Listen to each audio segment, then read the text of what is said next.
i7 ગુજરાતનો અવાજ। નમસ્કાર દર્શક મિત્રો, i7 ન્યૂઝ ગુજરાતીની સાથે હું છું આપની સાથે પાયલ બામભણિયા। તો જોઈએ આજના મહત્વના સમાચાર।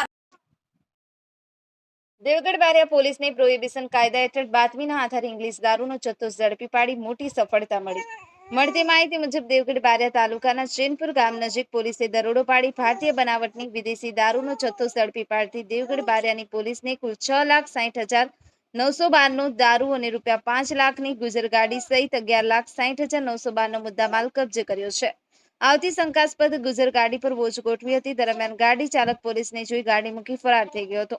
પોલીસ તપાસ દરમિયાન ગાડી પર લગાવેલી નંબર પ્લેટ ખોટી હોવાનું સામે આવ્યું છે, જે ગાડીનો મૂળ નંબર મધ્યપ્રદેશ રાજ્યનો હોવાનું પણ બહાર આવ્યું છે।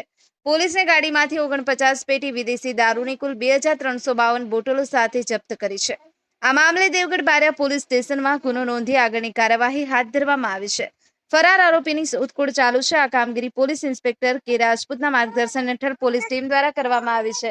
Mahesh Vankar, i7 news Gujarati, Devgadh Bariya.